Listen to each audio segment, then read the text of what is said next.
Hello बच्चों, आज का हमारा टॉपिक है धर्म सुधार आंदोलन के परिणाम। धर्म सुधार आंदोलन के कारण इसके पहले वाली वीडियो में हमने पढ़े थे। पुनः जागरण के कारण व परिणाम भी हम पढ़ चुके हैं और अब इस वीडियो में हम पढ़ रहे हैं धर्म सुधार आंदोलन के परिणाम। धर्म सुधार आंदोलन 16वीं सदी की धार्मिक जीवन की जो महत्वपूर्ण घटनाओं में से एक था। क्या था और इसका क्या परिणाम हुआ, इसको हम आज चर्चा करेंगे। सबसे पहला जो महत्वपूर्ण परिणाम हुआ वो था ईसाई एकता का अंत। धर्म सुधार आंदोलन ने ईसाई धर्म की एकता को समाप्त कर दिया। हमने पढ़ा था ना कि चर्च किस प्रकार से अपने आप में वर्चस्व बनाया हुआ था। पोप और पादरी लोग किस तरह से विलासिता का जीवन व्यतीत कर रहे थे और पुनः जागरण की वजह से जब लोगों में बौद्धिक जागृति आई, छापे खाने के आविष्कार से सभी तक पुस्तकें साहित्य पोषण लगा, तब उनमें नव जागृति आई और उन्हें धर्म की वास्तविकता का ज्ञान हुआ। तो ईसाई एकता का आपस में जब ये लोग लड़ने लगे तो कैथोलिक धर्म का वर्चस्व कायम था, लोगों पर इस धर्म की धाक जमी थी, परंतु सुधारवादी आंदोलन ने इसको विभाजित कर दिया और अब एक नए धर्म का उदय हुआ, वो था प्रोटेस्टेंट धर्म। परंतु ये भी क्या हुआ, धीरे धीरे कई भागों में बढ़ता चला गया और अंत में ईसाई एकता का अंत हो गया। दूसरा हमारा पॉइंट है मतभेदों की उत्पत्ति। दूसरा परिणाम था धर्म सुधार आंदोलन का मतभेदों की उत्पत्ति। इसके परिणाम स्वरूप कई प्रकार के संप्रदायों का उदय हुआ।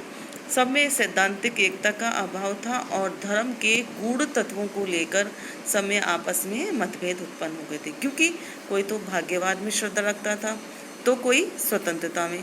चर्च और राज्य के आपसी संबंधों को लेकर भी उनमें भारी मतभेद था, मतलब सभी आपस में अपने अपने तर्क रखते थे।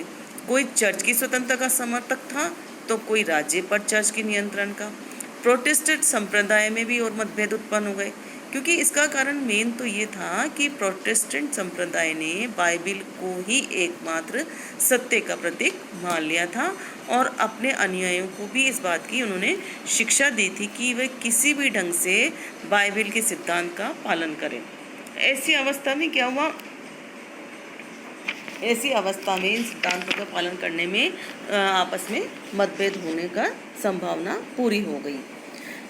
नेक्स्ट हमारा पॉइंट है असहिष्णुता का विकास। असहिष्णु होना ही है, जब इतने मतभेद होंगे तो लोगों में सहिष्णुता के स्थान पर असहिष्णुता की भावना का विकास हुआ। 1500 के आसपास जो पश्चिम और मध्य यूरोप के लगभग सभी निवासी कैथोलिक ईसाई थे और वे धार्मिक शांति के साथ एक दूसरे के साथ मिलकर जीवन व्यतीत कर रहे थे।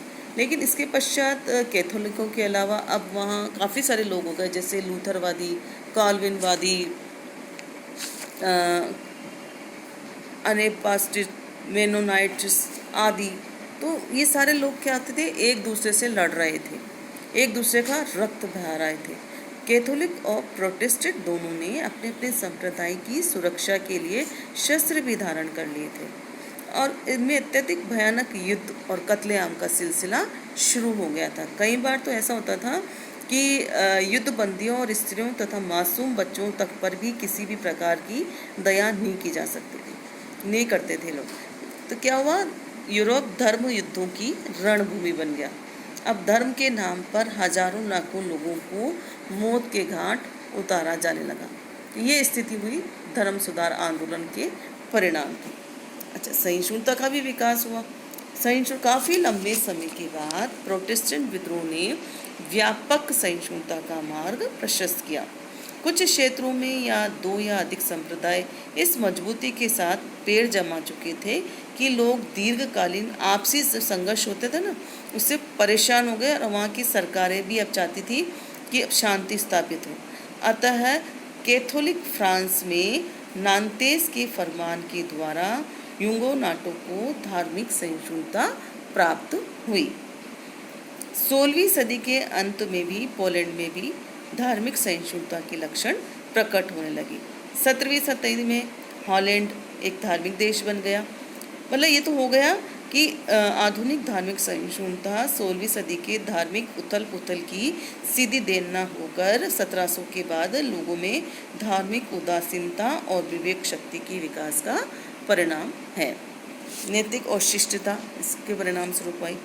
लूथर के साथ भयंकर धार्मिक संघर्ष का एक परिणाम ये निकला कि अब अनैतिकता और शिष्ट व्यवहार पर कठोरता से ध्यान दिया जाने लगा। मतलब अब प्रत्येक पक्ष एक दूसरे पर आचरण और भ्रष्ट आचरण और अनैतिक का आरोप लगा रहा था। प्रोटेस्टेंट लोग कैथोलिक पादरियों पर और बिशपों के भ्रष्ट जीवन का डरावना चित्र प्रस्तुत करते थे, और कैथोलिक लोग भी प्रोटेस्टेंटों का इतना डरावना चित्र प्रस्तुत, मतलब दोनों एक दूसरे को नीचा दिखाने की कोशिश करते थे। तो इन आरोपों का सामना करने के लिए कैथोलिकों और प्रोटेस्टेंटों दोनों ने ही उच्च नैतिक मूल्यों की शिक्षा देने तथा उन पर अमल करने पर जोर दिया। प्रत्येक जगह ईश्वर निंदा, फूहड़ पुस्तकों और आचरणहीनता को समाप्त करने पर अब जोर दिया जाने लगा। तो इससे क्या हुआ, नैतिकता और शिष्टता की अपना आप ही वो आने लग गई कि अब लोग ऐसा कोई कार्य नहीं करे जिससे दूसरे लोग उंगली उठाएं। शिक्षण संस्थाओं का विकास हुआ। दोनों ही कैथोलिक और प्रोटेस्टेंट दोनों ने ही शिक्षण सुविधाओं को सुधारने और नई शिक्षा संस्थाओं की स्थापना पर विशेष ध्यान दिया, या उन्हें देना पड़ा, हम कुछ भी इसको कह सकते हैं। यदि उन्हें वाद विवाद में अपने विरोधी से सफलतापूर्वक निपटना था तो उनके पास आवश्यक बौद्धिक यंत्रों की नितांत आवश्यकता थी। तो इसके लिए उन्होंने पादरियों, उपनिदेशों को, मंत्रियों को ठीक ढंग से प्रशिक्षित करने की दिशा में विशेष रूप से ध्यान दिया, और इसके लिए उन्होंने नए स्कूल भी स्थापित किए। इन स्कूलों में संबंधित संप्रदाय को विशेषताओं तथा विरोधी संप्रदायों की कमियों और दोषों की अच्छी जानकारी दी जाती थी। व्यक्ति के विकास की महत्ता का विकास हुआ। इसके पहले तो व्यक्ति का कोई मोल ही नहीं था, लेकिन जब हमने पुनर्जागरण पढ़ा, उसमें मानववाद पढ़ा, मानव के सुंदर जीवन की उसमें कल्पना की गई, तो मानववाद का या व्यक्ति की महत्ता का इससे धार्मिक सुधार आंदोलन के परिणाम स्वरूप व्यक्ति का महत्व का विकास बढ़ा। धार्मिक विद्रोह ने अप्रत्यक्ष रूप से व्यक्तिवाद को बढ़ावा दिया, क्योंकि हमेशा कैथोलिक चर्च ने तो सिद्धांतों की एकता और चर्च संगठन के माध्यम से मुक्ति पर जोर दिया, और सुधारकों ने ईश्वर के साथ प्रत्येक व्यक्ति के संबंध पर जोर दिया। अब व्यक्ति क्या कर रहा है, पढ़ रहा है, बाइबिल को स्वयं पढ़ रहा है और खुद ही व्याख्या कर रहा है, तो लोग अपने आप ही सुधार कर रहे हैं इसमें। उनकी शिक्षाओं ने केवल धर्म के क्षेत्र में नहीं, राजनीतिक और आर्थिक क्षेत्र में भी व्यक्ति के महत्व के संबंध में ईसाई विश्वास की परंपरा को उजागर करने की सेवा की। राजाओं की शक्ति का विकास हुआ। हमने क्या पढ़ा था ना, किस तरह से चर्च का ही वर्चस्व था, चर्च कर लेता था, चर्च ही राजाओं की नियुक्ति करता था। जितने भी बड़े पदाधिकारी थे वो पोप के द्वारा ही नियुक्त किए जाते थे। कई बार तो पोप राजा से जब असंतुष्ट होता था तो उसके विरोधियों को उस पर नियुक्त कर देता था। इसके अलावा राज्य के सारे न्यायिक प्रशासनिक सभी मामलों में उसका हस्तक्षेप होता था। तो राजा की जो शक्ति थी वो नील बटा नील थी। लेकिन इस धर्म सुधार आंदोलन से राजाओं की शक्ति का विकास हुआ। लोक साहित्य का विकास, हमने जब पढ़ा कि छापेखाने का आविष्कार हुआ। अब इन छापेखानों में बहुत सी पुस्तकें छपने लगी, जहाँ पर लोक साहित्य भी छपने लगे। सबसे लोक भाषा और लोक साहित्य का विकास इस आंदोलन का परिणाम था। तो धर्म सुधारकों ने सामान्य जनता को धर्म के गूढ़ रहस्यों और अपने विचारों को समझाने के लिए किस भाषा का प्रयोग करेगा व्यक्ति, जिस भाषा में वहाँ के लोग समझेंगे। उन्होंने इसको अपना माध्यम बनाया, और इसीलिए उन्होंने साहित्य का भी, अपने विचार से संबंधित साहित्य का भी प्रकाशन किया। लूथर ने जर्मन भाषा में बाइबिल का अनुवाद किया। इसी तरह अन्य देशों में भी वहाँ की लोक भाषाओं में बाइबिल का अनुवाद हुआ। तो जब अलग अलग भाषाओं में वहाँ की धार्मिक पुस्तकों का अनुवाद होने लगा, तो बड़ी सी बात है कि वहाँ के जो रहने वाले हैं या वहाँ की जो भाषा समझने वाले हैं, उनको भी बाइबिल में एक्चुअल में लिखा क्या है इस भाषा का या इस स्थिति का ज्ञान हुआ।